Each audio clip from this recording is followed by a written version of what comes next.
promenait sur le site parce que géographiquement il est intéressant pour nous.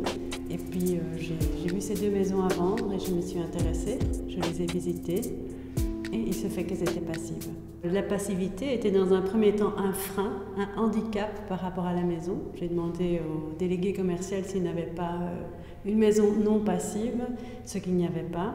Et puis après réflexion et après m'être renseignée sur le sujet, c'est devenu plus du tout un handicap mais un avantage. Dans une maison basse énergie, il n'y a pas de définition officielle de la maison basse énergie. Et une maison basse énergie, c'est ce qu'on fait plus ou moins en standard chez TP actuellement. Donc la différence se situe là, on est du simple au double dans la consommation en chauffage. Une maison passive a son niveau atteint, mais tout est faisable et tout est possible. Donc au niveau structure, vous pouvez être sur du massif, ce qu'on fait traditionnellement.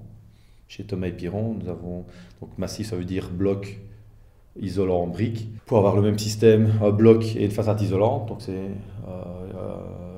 crépi sur isolant, donc ça on le réalise aussi. Vous avez la nouvelle section TP qui est le Tomwood, structure bois, peut faire du passif aussi, donc on est sur ossature bois mais très isolé, avec un rapport d'isolant complémentaire. On pourrait concevoir ça sur même le bunker, donc une structure totalement béton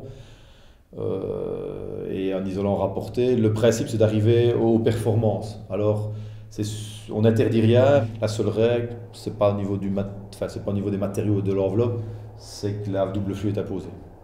La VMC est imposée d'office.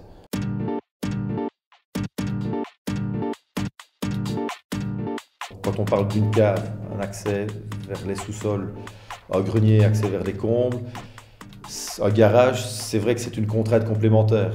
Donc communément, on va dire d'essayer de faire la maison la plus simple possible. Donc tout ce qu'on fait dans le passif est habitable. Le reste, on essaie de l'extraire. Ce serait facile. Maintenant, chez TP, on a pris le pari d'essayer d'intégrer ces pièces-là. Donc ici, on est sur la maison, ici sur Jean Blou.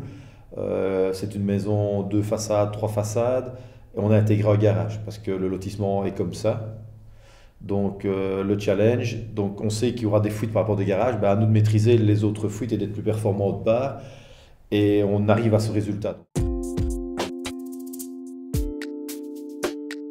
Le fait que c'était une Thomas et Piron, ça va faire fort pub, mais c'est la vérité, m'a engagée à demander à me renseigner sur la maison parce que j'avais déjà construit avec eux par le passé et j'avais eu une très bonne expérience. Au départ, on a regardé ce genre de maison sans se demander si ça allait nous coûter plus d'argent.